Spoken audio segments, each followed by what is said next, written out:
Part number 10 پیشکش میر کارواں۔ اگر آپ نے ہمارے یوٹیوب چینل کو اب تک سبسکرائب نہیں کیا تو براہ مہربانی اس کو سبسکرائب کریں۔ ہماری ویڈیوز پسند آئیں تو انہیں لائک، شیئر اور کمنٹ ضرور کریں۔ راشد منہاس روڈ والا خونی واقعہ اتنا اہم تھا کہ آج کے تمام اخبارات اس کی خبریں لگاتے۔ ان حالات میں یہ سوچنا حماقت کے سوا کچھ نہیں ہو سکتا کہ منہاس باقی کا اخبار وہ خبر نہیں چھاپے گا۔ وہ تو ویسے بھی شام کا اخبار تھا۔ ایوننگز اپنی چٹپٹی، مسالے دار اور مبالغہ آمیز خبروں کی وجہ سے خاصی شہرت رکھتے ہیں۔ ہماری خبر کو منہاس باقی کا اخبار پتہ نہیں کس بلندی پر اچھالتا اور ہمیں کس پستی میں گراتا۔ سب سے خطرناک بات یہ تھی کہ ہم سے پہلے ہی ہماری شہرت منہاس باقی تک پہنچ جانا تھی، لہٰذا اس طرف رخ پھیرنے کے بارے میں سوچا بھی نہیں جا سکتا۔ میں نے ساحل کو میاں زاہد حسین سے ہونے والی ٹیلی فونی گفتگو کے پس منظر میں صورتحال کی نزاکت کا احساس دلایا تو وہ پریشان ہو گئی۔ تم ٹھیک کہتے ہو وجدان، وہ سراسیمہ لہجے میں بولی۔ اب تو ہمیں کچھ اور ہی سوچنا پڑے گا۔ ابھی تک میر بخش کے بارے میں بھی کوئی… وہ بولتے بولتے اچانک رک گئی۔ میں چونک اس کی جانب متوجہ تھا، اس لیے اس کے چہرے پر نمودار ہونے والے تازہ ترین تاثرات مجھ سے پوشیدہ نہ رہ سکے۔ وہ میں نے عقب میں دیکھ رہی تھی اور اس کے چہرے سے تذبذب کا اظہار ہوتا رہا۔ میں نے فطری رد عمل کے طور پر اس کی نگاہ کے تعاقب میں گردن موڑ کر پیچھے دیکھا تو ساحل کے تذبذب کا سبب سمجھ میں آ گیا۔ 8-10 فٹ کے فاصلے پر موجود شخص کو دیکھ کر میں چونک اٹھا۔ پہلی ہی نظر میں اسے پہچاننے میں مجھے کوئی دشواری نہیں ہوئی۔ وہ امتیاز تھا، امتیاز علی، CFA نامی تنظیم کا ایک اہم رکن، کرائم فری کراچی نامی اس ناقابل یقین تنظیم کو ابھی تک میرے ذہن نے قبول نہیں کیا تھا۔ میں نے اس نوعیت کے کسی ادارے کے بارے میں پہلے کبھی نہیں سنا تھا۔ امتیاز کا رخ ہماری میز کی جانب تھا اور اس کے چہرے پر سجے دوستانہ تاثرات کو بڑی وضاحت سے دیکھا جا سکتا تھا۔ قریب آ کر اس نے ہمیں سلام کیا اور مسکرا کر بولا، جگر، کہاں کا ٹکٹ کٹوا لیا؟ آج اس کے طرز تخاطب میں کل کی بنسبت زیادہ بے تکلفی پائی جاتی تھی۔ میں نے گول مول جواب دینے پر اکتفا کیا، ہم کہاں جائیں گے دوست، بس ذرا سی کافی پینے ادھر آ گئے تھے۔ کافی پینے؟ وہ زیر لب مسکراتے ہوئے نیم طنزیہ مگر دوستانہ لہجے میں بولا، وہ بھی کلفٹن سے اتنی دور، یہاں ایئرپورٹ پر؟ ایک لمحے کا توقف کر کے اس نے اضافہ کیا، تم تو اپنے کسی رشتہ دار سے ملنے لاہور سے کراچی آئے ہو جو کلفٹن میں رہتا ہے؟ میں نے جواب دینے کی بجائے کہا، یار کیا کھڑے کھڑے ہی انٹرویو کرتے رہو گے، آرام سے بیٹھ کر بات کرو۔ پھر میں نے میز کے گرد پڑی ایک خالی کرسی کی جانب اشارہ کیا۔ وہ سر کو اسباتی جنبش دیتے ہوئے کرسی کھینچ کر بیٹھ گیا۔ امتیاز کو نظر پڑنے سے قبل میرے اور ساحل کے درمیان اپنے لیے کسی مضبوط اور محفوظ ٹھکانے کے بارے میں تبادلہ خیال ہو رہا تھا۔ امتیاز کی صورت دیکھتے ہی میرے دماغ میں ایک جھکنک سا چمک اٹھا۔ بڑی سرعت سے میرے ذہن نے سوچا، میں ذرا سی کوشش کر کے CFK کے درمیان جگہ بنا سکتا ہوں۔ مجھے اس تنظیم کے اغراض اور مقصد کی کوئی دلچسپی تھی اور نہ ہی سروکار۔ میں عارضی طور پر اپنے لیے سر چھپانے کا کوئی ٹھکانہ چاہتا تھا اور اس مقصد کے لیے CFK میرے لیے بہت ہی مفید اور مددگار ثابت ہو سکتی تھی۔ اس بات کو ذہن میں رکھتے ہوئے میں نے امتیاز سے ہلکی پھلکی گفتگو شروع کر دی۔ یار کافی تو ایک بہانہ ہے، میں نے گمبھیر انداز میں کہا۔ دراصل ہمارے ساتھ ایک ٹریجڈی ہو گئی ہے جو ہم تمہیں یہاں نظر آ رہے ہیں۔ کیسی ٹریجڈی؟ اس نے چونک کر مجھے دیکھا۔ میں نے کہا، ہم اپنے جس عزیز سے ملنے آئے تھے وہ اتفاق سے گھر پر نہیں ملا، اس لیے ہمیں ہوٹل میں ٹھہرنا پڑا اور ادھر ہوٹل میں میاں زاہد نے ہمارا جینا حرام کر دیا۔ وہ شکزدہ نظر سے مجھے دیکھتے ہوئے بولا، تمہاری بات میری سمجھ میں نہیں آ رہی۔ اگر تمہارا وہ عزیز گھر میں نہیں ملا تو ہوٹل میں ٹھہرنے کی نوبت کیوں آئی؟ تم اس کے گھر میں ٹھہر سکتے تھے۔ چند ٹیکنیکل وجوہات کی بنا پر ایسا ممکن نہیں تھا۔ فرصت میں تمہیں بتاؤں گا۔ وہ گریز سے گریز کرتے ہوئے بولا، یہ میاں زاہد تمہارے پیچھے ہاتھ دھو کر کیوں پڑ گیا ہے؟ شاید اس کا دماغ خراب ہو گیا ہے۔ وہ بولا، اس کا دماغ خراب ہوا ہے یا نہیں، لیکن تم میرا دماغ ضرور خراب کرو گے۔ اس کا انداز معنی تھا۔ میں نے جلدی سے پوچھا، کیوں؟ میں نے ایسا کیا کیا ہے؟ دیکھو دوست، وہ ایک لخت بے حد سنجیدہ ہو گیا۔ سچی بات یہ ہے کہ میں نے تو پہلے تمہاری کہانی پر یقین کیا تھا اور نہ ہی اب اعتبار کر رہا ہوں۔ تم وہ نہیں ہو جو نظر آتے ہو یا جو کچھ اپنے بارے میں بتاتے ہو۔ تم بڑے گہرے آدمی ہو اور میاں زاہد کے لیے تمہاری بہت اہمیت ہے۔ جب بھی اس کے بندر نے ریلوے اسٹیشن سے تمہارا پیچھا کیا اور ابھی بھی ہوٹل میں وہ تم سے دل لگی کر چکا ہے، جو تم یہاں بیٹھے کافی پیتے نظر آ رہے ہو، یقیناً تمہارے درمیان کوئی دلینہ دشمنی پھل پھول رہی ہے۔ کیا میں غلط کہہ رہا ہوں؟ آخری جملہ اس نے میری آنکھوں میں آنکھیں ڈال کر ادا کیا تھا۔ میں نے بھی اسی انداز میں جواب دیا، تمہارا اندازہ بالکل درست ہے۔ میری اصل دشمنی لاہور کے ایک نواحی سرحدی گاؤں موزہ رکھم والی کے چودھری ملک نواز علی سے ہے۔ میاں زاہد حسین چودھری نواز علی کا اعلی کار ہے اور مجھے لاہور جانے سے روکنے کے لیے اس سے سخت ترین احکامات وصول ہوئے ہیں۔ وہ اسی سلسلے میں مجھے ٹریپ کرنے کی کوشش کر رہا ہے۔ میں نے دانستہ سونے کی راز والی ڈائری کو ذکر گول کر دیا تھا۔ امتیاز کھوجنے والی نظر سے مجھے دیکھتے ہوئے مستحکم لہجے میں بولا، اس کا مطلب ہے تم لاہور سے نہیں آئے ہو، ورنہ تمہیں لاہور جانے سے روکنے کا جواز ہی نہیں بنتا۔ اس نے بڑی جاندار دلیل دی تھی۔ میں نے کہا، تم بالکل ٹھیک کہہ رہے ہو، میں لاہور سے نہیں بلکہ انڈیا سے آیا ہوں اور اس سے پہلے سنگاپور سے ہندوستان پہنچا تھا۔ وہ گمبھیر انداز میں مجھے دیکھنے لگا۔ میں نے قدرے وضاحت کرتے ہوئے کہا، چودھری نواز علی کی اصل دشمنی میرے والد عابد علی سے تھی۔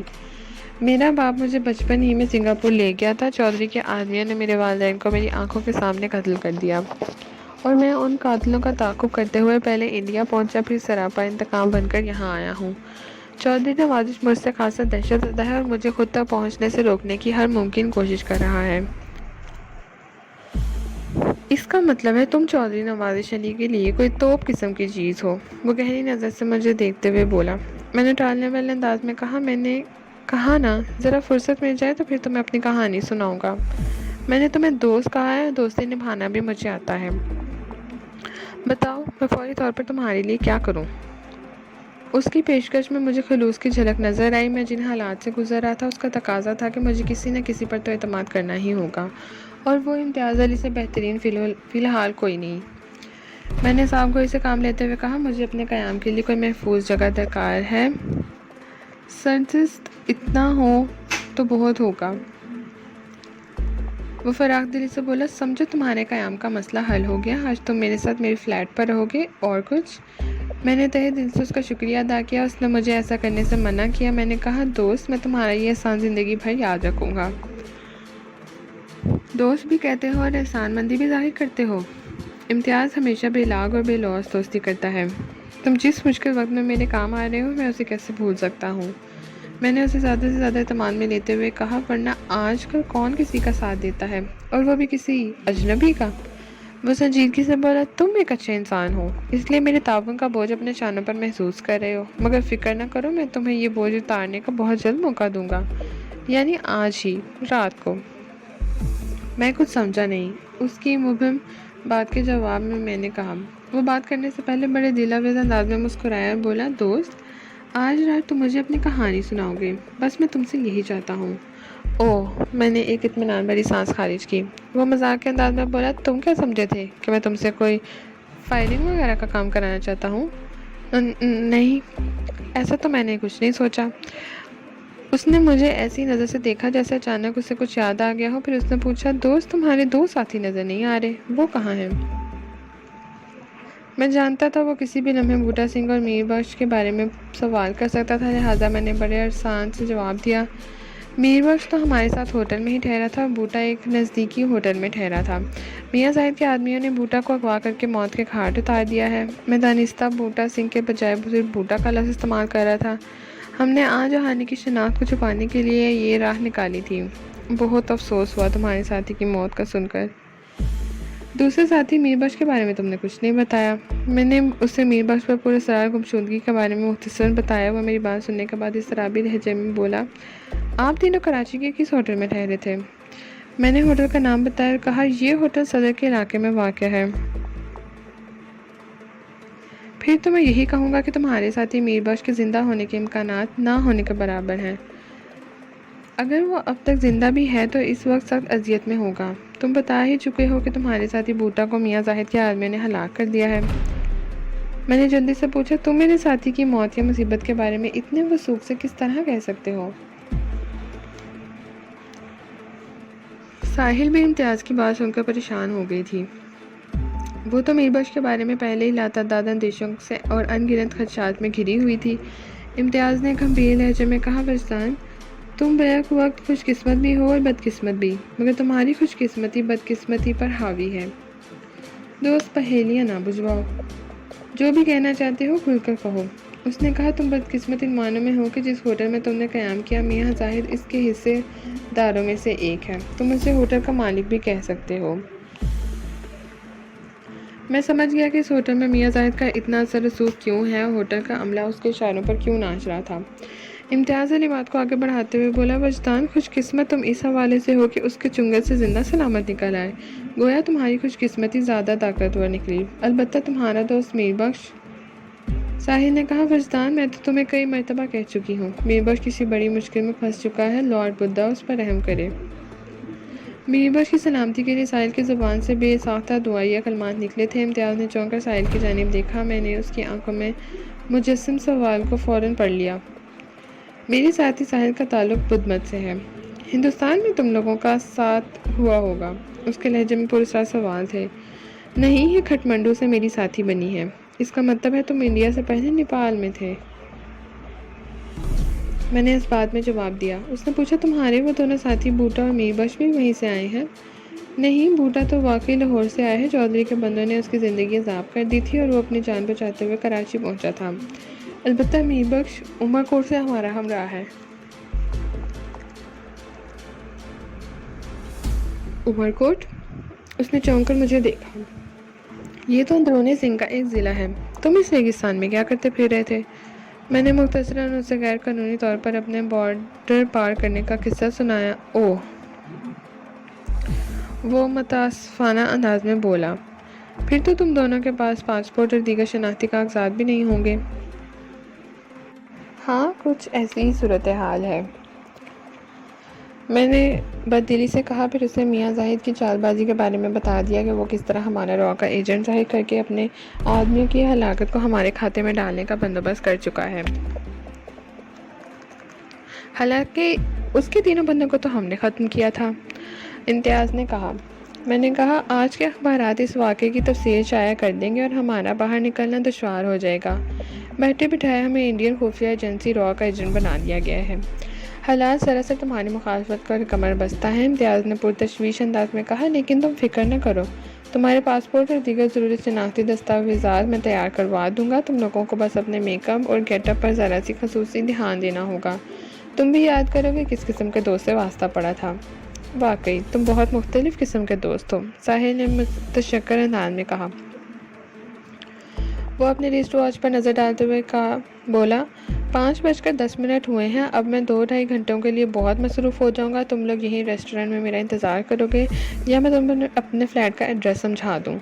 ساحل نے کہا، میرا خیال ہے ہم ریسٹورنٹ میں ہی تمہارا انتظار کر لیں گے۔ میں نے امتیاز سے پوچھا، تمہاری مصروفیت کی نوعیت کیا ہے؟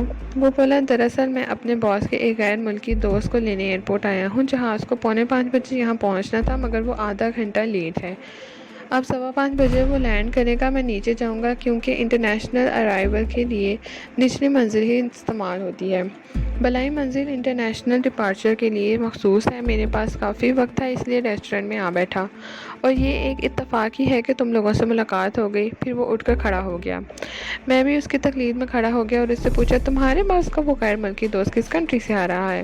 انگلینڈ سے۔ اس نے بتایا، میں مہمان کو باس کے بنگلے پر چھوڑ کر تمہیں لینے آ جاؤں گا۔ ٹھیک ہے۔ وہ جانے سے پہلے کسی الجھن میں نظر آیا، پھر کسی فیصلے پر پہنچتے بولا، یار تم بھی یہاں میرے انتظار میں کیا سوکھتے پھرو گے؟ مجھے زیادہ وقت بھی لگ سکتا ہے، تم آؤ میرے ساتھ۔ کہاں؟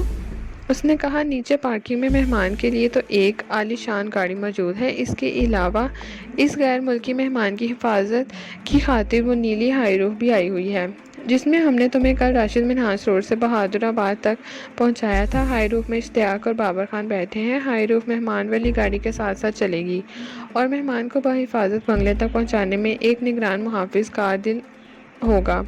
تم میری بات سمجھ رہے ہو نا؟ اس نے سوالیہ نظر سے مجھے دیکھا اور میرے جواب کا انتظار کیے بغیر بولا، مہمان والی گاڑی کو میں ڈرائیو کروں گا، تم دونوں ہائی روف پچھلی سیٹ پر بیٹھ جانا۔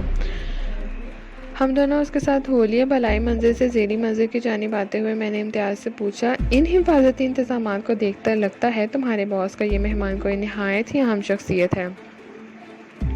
وہ اصلی انگریز ہے یار، امتیاز نے عجیب سے لہجے میں کہا، اور دولت مند بھی اتنا کہ کچھ نہ پوچھو۔ ہم پاکستانی تو کسی غریب سے غریب انگریز کو دیکھ کر بھی مرعوب ہو جاتے ہیں، شاید یہ ہماری غلامانہ ذہنیت کا کمال ہے۔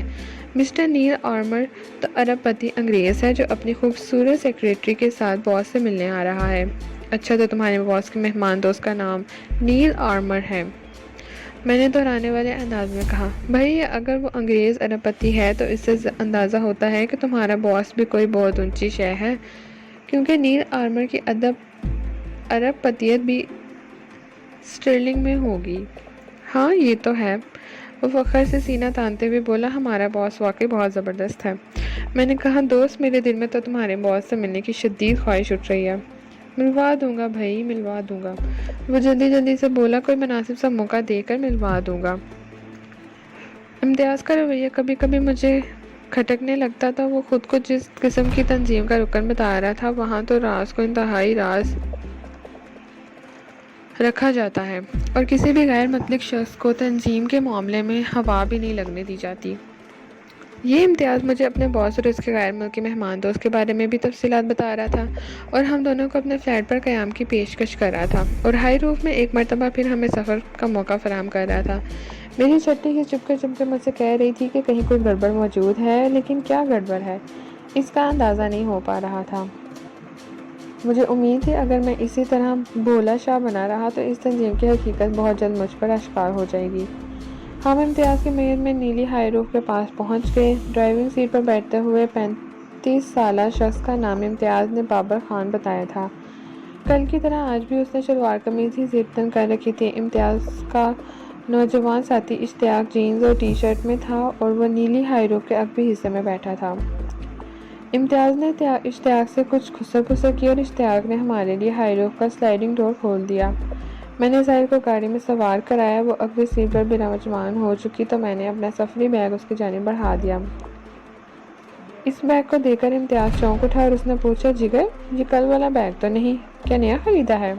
میں دل ہی دل میں اسی کوفت مشاہدہ کی داد دیے بغیر نہ رہ سکا۔ وہ جزیات پر گہری نظر رکھتا تھا۔ میں نے کہا، تم بالکل ٹھیک کہہ رہے ہو، یہ بیگ بھوٹا کا تھا جو ہوٹل جاتے ہوئے ہم نے اس کے حوالے کر دیا تھا۔ یہ بیگ ہم نے اپنے لیے نیا خریدا ہے۔ کیا تم گاڑی میں نہیں بیٹھو گے؟ مجھے باہر ہی کھڑا دیکھ کر امتیاز نے کہا، دوست تمہارے باس کے مہمان کی فلائٹ نے ابھی لینڈ کیا ہے، اسے ایئرپورٹ کی عمارت سے باہر نکلنے میں کم از کم آدھا گھنٹہ تو لگے گا، اس سے زیادہ وقت بھی لگ سکتا ہے۔ اگر تم کوئی حرج نہ محسوس کرو تو اس دوران میں تم سے گپ شپ کر لیتا ہوں۔ کوئی حرج نہیں ہے گپ شپ میں، وہ عام سے لہجے میں بولا، لیکن میں تمہارے پاس نہیں رک سکتا، مجھے فوراً ارائیول لاؤنج میں پہنچنا ہوگا۔ میں نے کہا، میں تمہیں رکنے کے لیے کب کہہ رہا ہوں؟ پھر اس نے سوالی نظروں سے مجھے دیکھا۔ میں تمہارے ساتھ ارائیول لاؤنج تک جاتا ہوں، میں نے کہا، جب تمہارے باس کا وہ انگریز مہمان اپنی طرح دار سیکریٹری کے ساتھ عمارت کے اندرونی حصے سے نمودار ہوگا تو میں فوراً واپس آ کر ہائی روف میں بیٹھ جاؤں گا۔ تم اپنے مہمانوں کے ساتھ ان کے لیے آئی ہوئی عالی شان گاڑی کی جانب بڑھ جانا۔ وہ بولا، تمہاری تجویز معقول اور قابل عمل ہے۔ تھوڑی ہی دیر بعد ہم دونوں ایئرپورٹ کے اس حصے میں کھڑے تھے جو انٹرنیشنل فلائٹ سے آنے والے مہمانوں کے لیے مخصوص تھا۔ جگہ جگہ چھت سے لٹکے ہوئے انٹرنیشنل ارائیول کے نیون سائن نظر آ رہے تھے۔ ایک مقام پر وہ بورڈ آویزاں تھا جس پر لینڈ کرنے والے جہازوں کی تفصیل تھی، اور ان فلائٹس کا بھی اندراج تھا جو اب تب لینڈ کرنے والی تھی۔ ارائیول لاؤنج میں اس وقت استقبال کرنے والوں کا خاصا رش لگا ہوا تھا۔ امتیاز نے مذکورہ بورڈ کی جانب اشارہ کرتے ہوئے ایک غیر ملکی ایئر لائن کا نام اور فلائٹ نمبر دہرایا، اور مجھ سے کہا، مسٹر نیل آرمر اس فلائٹ سے آئے ہیں۔ وہ جہاز لینڈ کر چکا تھا۔ میں نے امتیاز کی بات کے جواب میں سر کو اثباتی جنبش دی اور پوچھا، کل تم لوگوں نے جس ہائی روف میں واردات کی تھی، آج اسی گاڑی کو ایئرپورٹ لے آئے ہو، یہ کوئی دانش مندی تو نہیں؟ وہ بولا، اس گاڑی جیسی کم از کم 3000 نیلی ہائی روف کراچی کی سڑکوں پر دندناتی پھر رہی ہیں، ہماری گاڑی کی جانب کون توجہ دے گا؟ ایک لمحے کو رک کر اس نے اضافہ کیا، پھر یہ بھی ہے کہ راشد منہاس روڈ پر ہمیں کسی نے فائرنگ کرتے ہوئے دیکھا تھا، اور نہ ہی کسی نے ہمارا تعاقب کرنے کی کوشش کی، جس سے ظاہر ہوتا ہے کہ اس گاڑی کی جانب کسی نے توجہ نہیں دی۔ میں تمہاری بات سے اتفاق کروں گا دوست۔ میں نے کہا، تم اس یلو کیب والے کو بھول رہے ہو جو ہمیں ریلوے اسٹیشن سے وہاں تک اپنی ٹیکسی میں لایا تھا، وہ تم لوگوں کی فائرنگ کا عینی شاہد ہے، اور وہ تمہاری نیلی ہائی روف کا نمبر بھی ضرور اس کے ذہن میں کہیں چپک گیا ہوگا۔ اس کے علاوہ بھی ایک خاص بات ہے۔ وہ بولا، میں تمہاری بات یا دلیل سے اس حد تک اتفاق کرتا ہوں کہ ٹیکسی ڈرائیور اس واردات کا عینی شاہد ہے، لیکن مجھے یقین ہے کہ وہ ہمارے لیے کسی بھی طور پر خطرناک ثابت نہیں ہو سکتا۔ ایسے لوگ اپنی بچت کی خاطر زبان بند رکھنے کو ترجیح دیتے ہیں۔ اس کے علاوہ وہ خاص بات کون سی ہے؟ میں نے نہایت مختصراً الفاظ میں امتیاز کو ان معاملات سے آگاہ کر دیا جو میاں زاہد نے ٹیلی فونک رابطے کے دوران مجھے بتائی تھی۔ اس کے بقول اس کا ایک کارندہ مؤثر بائیک پر سفید شیڈ والوں کی نگرانی کر رہا تھا، جس سے شیڈ والے بھی واقف نہیں تھے۔ اسی نگران جاسوس نے میاں زاہد کو بوٹا سنگھ اور ہمارے قیام کے بارے میں بتایا تھا۔ نیلی ہائی روف اور اس میں موجود افرادی کارروائیاں بائیک والے جاسوس سے پوشیدہ نہیں رہ سکتی۔ امتیاز نے پوری توجہ سے میری بات سنی اور تحمیل آمیز انداز میں کہا، اول تو مجھے یقین ہے میاں زاہد نے کسی نگران جاسوس کے حوالے سے تم سے غلط بیانی کی ہے۔ ہم بڑی باریک بینی سے اپنے گرد و پیش پر نگاہ رکھتے ہوئے ایسا کوئی بائیک والا مشکوک بندہ ہماری نظر میں نہیں آیا۔ میاں زاہد نے تم پر روک کاٹنے کے لیے تمہیں یہ کہانی سنائی ہوگی، اور فرض کریں اگر ایسا ہوا بھی ہو دوست، کیا کیا جا سکتا ہے؟ اس بائیک والے کے ڈر سے یا میاں زاہد کے خوف زدہ ہو کر ہم نظر بند تو نہیں ہو سکتے۔ ہم جتنے بڑے مشن پر سرگرم ہیں اس کا تقاضا ہے کہ ہم وقت پاگرم بھی رہیں۔ تم ہماری زندگی کو ایٹ ہائی رسک کہہ سکتے ہو۔ میں نے اس موضوع پر امتیاز سے بحث کرنا مناسب نہ سمجھا اور ایک موبائل نیوز سٹینڈ کی طرف متوجہ ہو گیا۔ اس سٹینڈ کو آپریٹ کرنے والا ہماری جانب ہی آ رہا تھا۔ سٹینڈ پر مختلف رسائل، میگزین اور آج کے تازہ ترین اخبار سجے تھے۔ امتیاز فوراً سے پیشتر میرا مطمع نظر بھانپ گیا اور اس نے نیوز سٹینڈ والے سے ایک اردو کا معروف اخبار خرید لیا۔ میں نے ایک انگلش نیوز پیپر کو ترجیح دی۔ امتیاز نے اس اخبار کی رقم بھی اپنی جیب سے ادا کی۔ اس وقت تک ہلکا ہلکا اجالا پھیل چکا تھا۔ ہم دونوں اپنے اپنے اخبارات کو دیکھنے لگے۔ میری نظر اخبار میں کل والی واردات کو تلاش کر رہی تھی۔ تھوڑی ہی دیر میں میری کوشش برآمد ہو گئی۔ اس دوران میں میاں امتیاز بھی مذکورہ خبر ڈھونڈنے میں کامیاب رہا۔ ہم نے باری باری دونوں اخبار کی خبروں کا جائزہ لیا۔ کم و بیش ایک جیسی کوریج تھی، تاہم زبان اور پیشکش کا انداز مختلف۔ گولیوں سے چھلنی سفید شیڈ کی تصویر دونوں اخبارات میں ایک ہی جیسی تھی۔ میاں زاہد حسین کا کہا اخبار کی زینت بن گیا۔ اس خیر کا لب لباب یہ تھا کہ بدنام زمانہ انڈین خفیہ ایجنسی را کے 2 تربیت یافتہ ایجنٹ کراچی کا امن و امان درہم برہم کرنے کی غیر قانونی طور پر سرحد پار کر کے پاکستان میں داخل ہو چکے ہیں۔ خفیہ اور باخبر ذرائع سے پتہ چلا ہے کہ ان خطرناک لوگوں میں ایک وجدان نامی مرد ہے اور دوسری اس کی ساتھی ساحل ہے۔ وہ دونوں مارشل آرٹس کے ماہر ہیں اور ہر قسم کا اسلحہ استعمال کرنے پر قدرت رکھتے ہیں۔ وہ کل صبح اندرونی سندھ سے کراچی پہنچے اور پہلی واردات انہوں نے راشد منہاس روڈ پر کی، جہاں 3 بے گناہ شہریوں کو گولیوں سے چھلنی کر کے وہ فرار ہو گئے۔ پولیس بڑی سرگرمی سے انہیں تلاش کر رہی ہے۔ آخر میں ہمارے حلیوں کی کچھ تفصیل بتائی گئی تھی اور شہریوں سے پرزور اپیل بھی کی گئی تھی کہ وہ اگر اس حلیے سے کسی مرد یا عورت کو کہیں دیکھیں تو فوراً ایمرجنسی نمبر پر پولیس کو اطلاع دیں۔ اہل شہر کا حوصلہ بڑھانے کے لیے یہ تسلی بھی دی گئی تھی کہ وہ را کے ایجنٹوں سے ہرگز نہ ڈریں اور انہیں قانون کے حوالے کرنے کے سلسلے میں انتظامیہ اور پولیس سے بھرپور تعاون کریں۔ امتیاز نے میری جانب دیکھتے ہوئے کہا، جگر، تم دونوں کے لیے صورتحال خاصی تشویشناک ہو گئی ہے۔ اب تمہیں یوں کھلم کھلا باہر نہیں پھرنا چاہیے۔ میں آج ہی تمہارے گیٹ اپ اور میک اپ کا بندوبست کرتا ہوں۔ تم دونوں کے حلیوں کی تفصیل چھپنے کے بعد یہ بہت ہی ضروری ہو گیا ہے۔ میں نے تائیدی انداز میں سر ہلایا اور الجھن زدہ لہجے میں کہا، یہ تو ہو جائے گا، مگر اب ایک بات میری سمجھ میں نہیں آ رہی۔ ایسا کہتے ہوئے میں اخبار کے اندرونی صفحات میں بھی جھانک رہا تھا۔ تم کس بات پر الجھ رہے ہو؟ امتیاز نے چونک کر پوچھا۔ اس نے مجھے دوست یا یار کے بجائے اب مستقل جگر کہنا شروع کر دیا تھا۔ اس کے اس انداز سے بے پناہ سادگی اور اپنائی تھی۔ میں نے کہا، پورے اخبار میں کہیں اس ہوٹل کا ذکر ہے اور نہ ہی وہاں ہونے والی مارا ماری کا تذکرہ جہاں ہم کل ٹھہرے تھے۔ اس کی 2 وجوہات ہو سکتی ہیں۔ میں نے اس کی جانب دیکھنے پر اتفاق کیا۔ وہ بولا، پہلی وجہ تو یہ کہ میاں زاہد چونکہ اس ہوٹل کا ایک پارٹنر ہے، اس لیے ممکن ہے اس نے اپنے ہوٹل کو اس معاملے میں ملوث کرنے کو مناسب نہ سمجھا ہو۔ وہ یہاں پر تمہارا دشمن اول ہے اور اپنے سٹائل میں تم سے نمٹنا چاہتا ہوگا۔ میں نے حیرت سے امتیاز کو دیکھا اور کہا، یہ بات کر رہے دوست؟ ہوٹل والا واقعہ اور اس کے بعد MR کیانی روڈ پر جو کچھ پیش آیا وہ چھپنے یا چھپانے والے معاملات نہیں ہیں۔ تمہاری وضاحت سے تو لگتا ہے کہ یہاں کے اخبارات میاں زاہد کے اشاروں پر خبریں شائع کرتے ہیں۔ کیا پاکستان میں پریس آزاد نہیں؟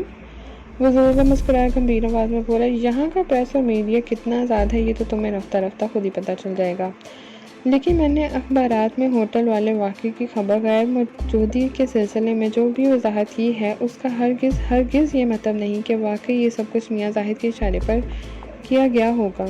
میں نے تو امکان ظاہر کیا ہے۔ بہرحال یہاں کا میڈیا اور اخبارات مختلف قسم کے دباؤ کا شکار تو رہتے ہی ہیں۔ اس نے گول مول جواب دے کر بات نبھانے کی کوشش کی۔ میں نے اسے کریدنا مناسب نہ سمجھا اور پوچھا، امتیاز، ایک وجہ تو تم نے بتا دی، اب دوسری وجہ بھی بیان کرو۔ تم نے کہا تھا ہوٹل والے واقعے کے غیاب کی 2 وجوہات ہو سکتی ہیں۔ وہ ایک طویل سانس خارج کرتے ہوئے بولا، دوسری وجہ میرے خیال میں یہ ہو سکتی ہے کہ وہ واقعہ چونکہ 3:30-4 بجے پیش آیا ہے، پریس تک یہ خبر پہنچتے مزید دیر ہو گئی ہوگی، اس لیے صبح کے اخبارات میں شامل ہونے سے رہ گیا ہوگا۔ ممکن ہے شام کے اخبارات اس حوالے سے خبر لگائیں۔ یہ وجہ قرینِ قیاس تھی۔ میں قدر مطمئن ہو گیا۔ اسی وقت امتیاز نے دروازے کی جانب اشارہ کیا۔ ہمارے مہمان آ گئے۔ میں نے اس کے اشارے کی تقلید میں اس مقام کو دیکھا جہاں سے مسافر ایک ایک کر کے باہر آ رہے تھے۔ ہم ریلنگ کا سہارا لیے 10-12 فٹ دور کھڑے تھے۔ انگریز مہمان نیل آرمر کو دیکھ کر میں چونک اٹھا۔ مجھے یوں محسوس ہوا جیسے میں پہلے بھی کہیں سے دیکھ چکا ہوں۔ جلدی مجھے یاد آ گیا کہ میں ایسا کیوں محسوس کر رہا ہوں۔ میں نیل آرمر کو پہلی مرتبہ دیکھ رہا تھا اور میرے ان محسوسات کا سبب یہ تھا کہ وہ ہالی ووڈ کی فلم سٹار مائیکل ڈگلس سے گہری مشابہت رکھتا تھا۔ میں نے سنگاپور اور تھائی لینڈ میں مائیکل ڈگلس کی چند فلمیں دیکھی تھیں۔ نیل آرمر کی عمر لگ بھگ 55 سال رہی ہوگی، جبکہ مائیکل ڈگلس اس وقت اس سے خاصا کم عمر تھا۔ بس ان میں ہم عمر ہی کا فرق تھا، ورنہ صحت اور شکل و شباہت میں 19-20 کا ہی تفاوت ہوگا۔ نیل آرمر کے ساتھ اس کی سیکرٹری بھی قدم سے قدم ملا کر چل رہی تھی۔ اس نے فل اسکرٹ اور بلاؤز پہن رکھا تھا، کھلے بال شانوں پر لہرا رہے تھے۔ اس کی ہائٹ کسی بھی طور پر 5'8" سے کم نہیں رہی ہوگی۔ پاؤں میں موجود پینسل ہیل سینڈل کھٹ کھٹ کی مخصوص آواز پیدا کر رہی تھی۔ اس نے بڑی مہارت سے اسکن کلر لیگنگ کا استعمال کر رکھا تھا۔ اس کی چال نرالی، ڈھال متوالی اور انداز میں بے حد دلکشی تھی۔ وہ بلا شبہ ایک حسین و جمیل عورت تھی۔ انگریز، خاص طور پر عورتیں عموماً خوبصورت ہی ہوتی ہیں۔ کسی بدصورت یا کم صورت عورت کو ڈھونڈنے کے لیے خاصی محنت کی ضرورت ہوتی ہے۔ تاہم ہمارے پاکستانی بھائی جو یورپ کی فرنگوں سے شادی کرتے ہیں، وہ اس تلاش و جستجو میں بڑے ماہر اور کامیاب ثابت ہوئے ہیں۔ امتیاز نے دھیرے سے سرگوشی کی، جگر تم فوراً ہائی روف میں پہنچو، میں مہمانوں کو لے کر آ رہا ہوں۔ پھر وہ ہاتھ ہلاتے ہوئے نیل آرمر اور اس کی سیکرٹری کی جانب بڑھ گیا جو اب خاصے قریب آ چکے تھے۔ میں خاموشی سے وہاں سے کھسک گیا۔ گزشتہ رات ساحل نے تھوڑی بہت نیند لے لی تھی، مگر میں ایک لمحے کے لیے بھی نہیں سویا تھا۔ پہلے میں ڈائری کے مطالعے کے میں غرق رہا، پھر ادھر سے فرصت ملی تو میاں زاہد کے ٹیلی فون نے مجھے الجھا کر رکھ دیا۔ اس کے بعد پے در پے ایسے واقعات پیش آتے چلے گئے کہ میں سونے یا آرام کرنے کے بارے میں سوچنے کا تصور بھی نہیں کر سکتا تھا۔